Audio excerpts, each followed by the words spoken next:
so here I'm going to be sharing with you my bridge pattern for my student presentation for CAS 476. Okay, so the overall intent behind the bridge pattern is it allows you to separate within the abstraction from the implementation. These are the two main components that go into the bridge pattern. The motivation behind the bridge pattern is it allows you to encapsulate implementation classes inside an interface class. With this encapsulation, you can then separate your abstraction implementations and develop them separately. So here is our bridge structural diagram and how we structure our bridge pattern, how we structure our code when we're doing our bridge pattern. So first, beginning with abstraction. Abstraction is essentially the core of the pattern containing the references of the implementator. With that, our implementator essentially defines the interface for the implementation class, and then our concrete implementer implements the above implementator. We then have a refined abstraction, which allows you to extend from the abstraction class, going into a little bit more detail. So here is a brief example of what it would look like if you didn't have your bridge pattern. So for example, we're trying to illustrate here vehicle, and then specifically the two different vehicles that goes within that.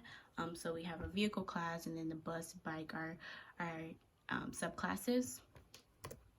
So if you implement the bridge pattern, you can then go into depth on different details within those subclasses. So here our vehicle is abstraction, and then our workshop will be our implementator.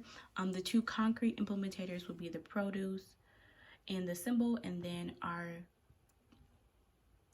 vehicle abstraction would be the bus and bike.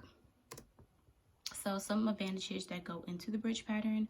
One, it allows you to decouple of abstraction from its implementation so that two can vary separately. It essentially just allows you to have two separate answers within the same class. Second, it's used to implement in platform independence feature and adds one or more method level redirection to achieve the main objective. And lastly, it allows you to publish abstraction interfaces in a separate inheritance hierarchy and put the implementation interface in another hierarchy. So next, we're going to do a brief demo of the bridge pattern.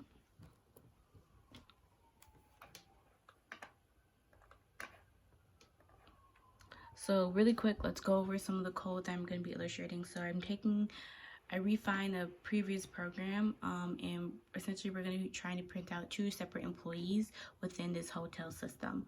So first, beginning with our abstraction class, which is the hotel system, our two implementators are going to be implementator A, which is employee A, and implementator B, employee B.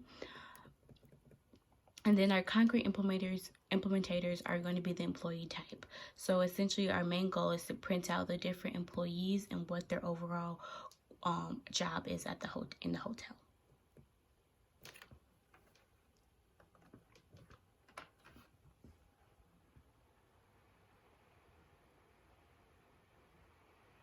Okay, so there you can see we have our two separate employees: hotel manager employee A, CSmith, hotel cashier employee B, Madison Rockets. So let me show you guys a little bit more in depth on how that came about. Okay, so first, by your implementator A, which is employee implementator A, which is employee A, here we're printing out our name, first employee, and then for implementator B, we're printing out our second employee.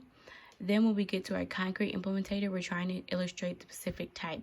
So by extending our concrete implementator to employee type, we can then go in depth on the type of employee that employee A is, and then type of employee that employee B is. Overall, we're returning the overall two types of employees, which is then how I illustrated the bridge pattern.